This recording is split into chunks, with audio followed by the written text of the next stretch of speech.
Dan LeBatard. And I'm going to tell you something, Hulk Hogan. I heard what you said about me a few days ago, yeah. And I don't think that you can separate business from friendship. I'm your friend. But if I ever see you in the ring, I can beat you. Don't you know? Yeah. Stugotz. Randy Savage, I know Your mustache is crooked. your beard is a little sideways, too, but I don't want to get into that. This is the Dan LeBatard Show with the Stugotz.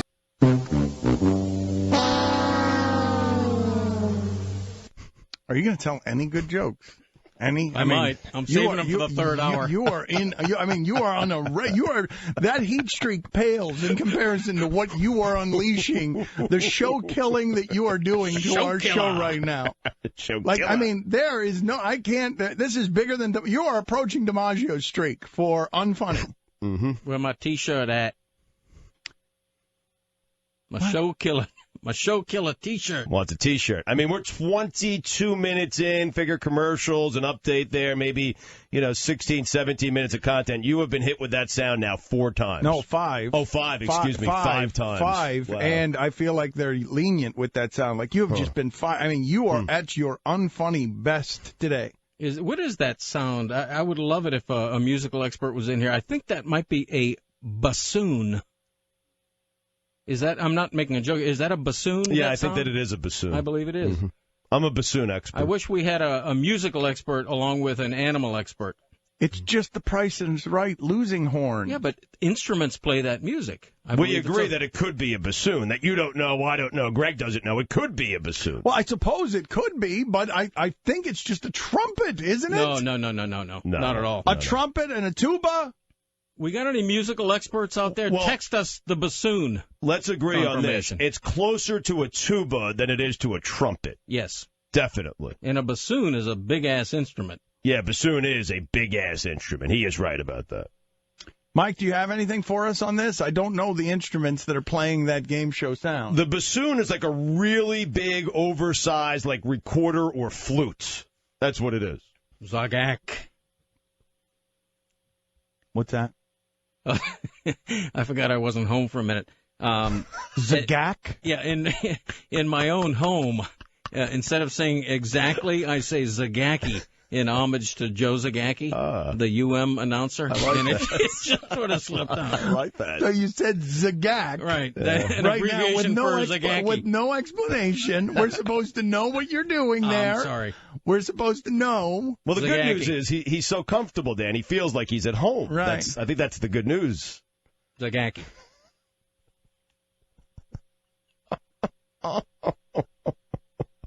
You do this in your home? Yes, I do that one thing where instead of saying exactly, I have taken to saying Zagacki. I don't think even Joe Zagacki knows that. You're a bassoon. Dan LeBatard. And I'm glad that I did it. I'm a little disappointed that you're not taking my side and taking Keyshawn's side. But, Greg, I don't know. Like, Greg, to hear these things about Dan because you know him so long, like, it's absurd. So I'm wondering, did I do anything wrong? Like, how would you have defended Dan in that spot? Yeah, I was saying to Dan. You know you love the Dan LeBatard Show. Stugotz. Kevin McHale's James Harden story. You coach James Harden. Give us a good story of him not playing defense. No. Wow, did someone just punch you, Kevin? Did someone just walk into the room and punch you right in the stomach? Yeah. On the defensive end, James's guy would cut behind him and be laying it in. And the classic was he'd look at the corner where where he thought his guy was as he's laying it in, like that was a new guy, like that guy had cloned himself and had And I always just laughed at that. I'd be like, no, that is your guy, and he cuts behind you and he's laying it in. But he'd always look at the corner. And when I watched the film, it'd be like an apparition, like there was 2 of them, I would just go, oh my goodness. Dan LeBatard. Like the idea, my high school experience probably wasn't like your high school experience because the idea of using even marijuana in high school would have been horrifying to me. Like, and so the idea of cocaine, right? Cocaine would be a blanket absurdity. But why do you think your experience was different from mine? I was also terrified of marijuana. I don't believe that. So anyway. None of your words have value. What do you mean? I mean, nothing you say is the truth. Stugotz. We go now inside of the head of Stugotz as the president of ESPN publicly resigns. Ooh. Wow. It looks sad. Say you feel bad. We have to be sad, too. Is this real emotion? Dan. How do I process this? How do we feel bad? Say you feel bad, too. Do I cry? Do I cry? What about us? Crocodile tears. What about us? This is a sad day. Wait a second. Dance isn't sad. We're sad. What about Be me? sad. Be What sad. about me? Ooh, what does this mean for me? There's an opening. Hold on. How do I make more money off You have this? a friend. How I have a friend. I need Get the job. Do I The friend invent can the give me more money. Is he a real friend? Wait a minute. I go on the phone. Doesn't matter if it's a real Hey, friend. You know who makes more money? It should be us. President. Imaginary We should be the president. I should Forget my friend. President No John friend. Wiener. I'm the Sounds friend. great. Great title. Do I have an office? I can do this. This is easy. I just point a finger. This is great. Get Argo on the phone. I have people I can delegate How's to, Dan, right? how's Dan responding to this? We're great. Is it good? Eisner. Does he think he'll back me up, right? What does the president really do? Just a title. Dan LeBatard. Turn our cause into a money-making opportunity for you. I was just planting seeds. Like if you wanted to do this in the future, this is how you do it, where you can pocket some cash. Look, cash. Let me...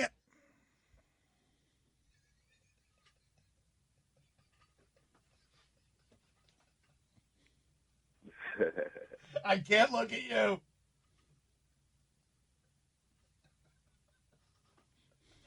I'm afraid to look at Dad. Look, your resume, okay?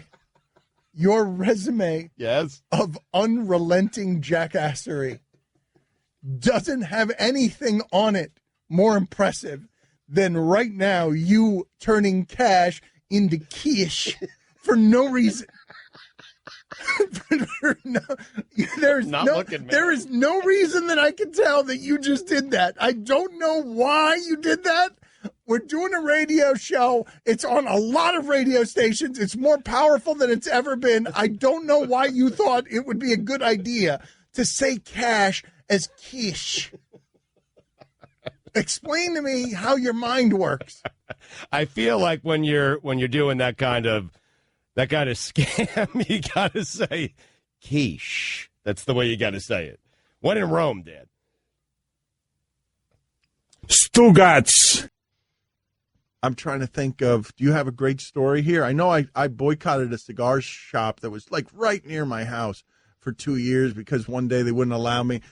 I've been going there for years, spending so much money, and I come in with lunch from the place next door and just sat in what is normally their seats to smoke a cigar. I don't really have one. I mean, I went to that BP gas station on.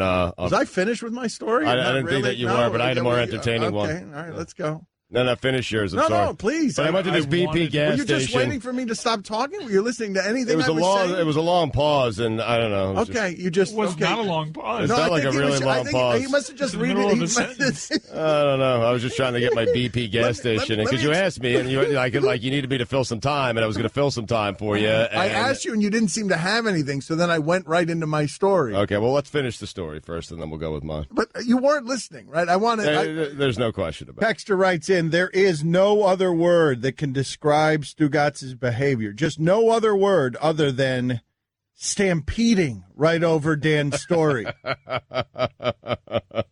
It was an army of chimpanzees, a stampede throwing feces all over. So Stugotz was not listening to my story in any way. I was not finished with it. Let's relive that real quick here, as you realize. And I don't know where Stugotz goes during these times, these vacant times where just checking stuff out, man. Tumbleweed blows through his head, and he's just. Stugotz must think his job is to come in here and just stare at his computer You realize the oldest incarnation of this show, when we're 80 and doing this, I'm going to have to hit you in the ear with a cane to wake you up because you're going to be checking, updating your fantasy team and fell asleep. Yeah. You have us doing this when we're 80? I'm just saying it's not a lot different than what just happened. I'm in. Let's play this. Stugotz not listening at all. I've been going there for years, spending so much money, and I come in with lunch from the place next door and just sat in what is normally their seats to smoke a cigar. I don't really have one. I went to that BP gas station on. Was I finished with my story? I didn't think that you were, but I had a more entertaining one. It wasn't a pause. Listen again. He accused me of a long pause that he jumped into the void to fill. I've been going there for years, spending so much money, and I come in with with lunch from the place next door and just sat in what is normally their seats to smoke a cigar. I don't really have one. I mean, I went to that BP gas station on. Was I finished with my story? I didn't think that you were, but I had a more entertaining one. Okay, all right, let's go. So what is your more entertaining one? It felt like a longer pause. It did. It felt like, listen, I'm here with you so I can see what the audience can, and it seemed like you were struggling to remember the rest of the story, and I was just jumping in. It felt like a good jumping in point for me. Dan LeBatard. Introducing, wait, I'd like to play this game with Amin. It's sort of a weird charades type of game where we explain a local personality and he has to guess who and what that person is. You understand? Like, he doesn't know who Tommy Tighe is. I don't know if he's. Are you familiar with the work of Tony Fiorentino? Oh, yeah, because League Pass. No one's yeah. Okay. You love me explaining that clip half foul. Got to shoot it with him, Alec. I heard they had an awkward moment last night. So weird. I mean, they have awkward moments every night. This was extra bizarre. Firstly, they I guess they've alluded to this over the course of the season, but the Bulls, what is this, Game 7 of the season, to do a full-on, Coach Tony tribute that I imagine is going to be rehashed several times throughout the season. An emotional goodbye, and it started with Eric Reed clearing the air that they're actually good friends, he and Tony, which I found bizarre because I always knew that they were good friends. But I think they're taking this bit that we're doing on our show quite literally. No. Here's the deal. Guillermo, I think this is where I hope this is where you go. When you have to announce that you're good friends, you're not really good friends. No, it's that you guys ruined this man's career with this bit. God. He's been pushed out because of this show and you guys. Well, I don't know if that's true, but I did hear from somebody with the Heat when they said to me, man, lay off Fiorentino. And I'm like, well, I don't do anything to Fiorentino. That's my staff. What the hell do I do to Fiorentino? We're being pushed behind the scenes. Let me come out and say that right now. Dana's pushing for more. Well, I mean, what's the name on the show?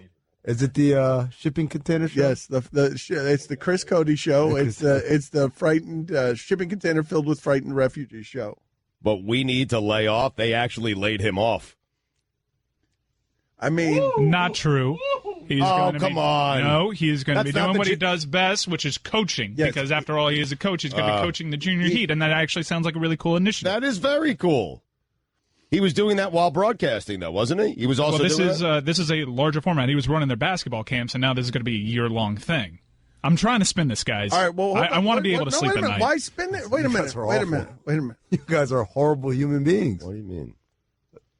The guy was calling games for how long? I don't know. 20 years. Well, and now 20. he's not 20. I don't know. 15 maybe. And now he's running the Junior Heat, which is basically the YMCA Little League. No. He is going to be a Heat ambassador. He is going to be someone who is a luminary? A Miami Heat luminary. That is correct. I feel like we've helped. Well, no, that's certainly not true. No? No. That brought him into the national consciousness. No, that is certainly not true. We have not helped. No. But we were doing bits. What we were doing that we thought was funny, and I think the audience thought was funny, is the idea of that they were at the height of tension, that they had to sort of fake their way through intimacy on television because behind the scenes, Eric was getting very frustrated with Tony, which he had to be, frankly. He just had to be, because Tony sometimes can be spacey. Right. Wait, don't use that word. Okay, not Kevin Spacey. Yeah, you got to find something else. That's not all we've done, Dan. We started recreating movie scenes with Tony and Eric. Oh, well, see, that's why I say this is my staff. This is not me. Yes, this was not me. I didn't do this. It's good to know the captain doesn't go down with the ship. It's getting quiet, Tony. It can't be more than 6 to 8 decibels here on the water. Just a few more minutes, Eric. It'll take a while for them boats to get organized and establish a clear path to get us. I don't know about you, but I intend to write a strongly worded letter to the White Star Line about all of it. I love you, Coach. I've only loved 7 people in my life, although I've had 106 acquaintances. Kaboom! No, don't say goodbyes, Eric. Don't you give up. Don't do it. I'm so cold. The water feels like 28 degrees Fahrenheit. You're gonna get out of this. You gotta tap it in that direction. You're gonna go on. You're gonna make babies. Watch them grow up. You're going to die an old lady, Eric.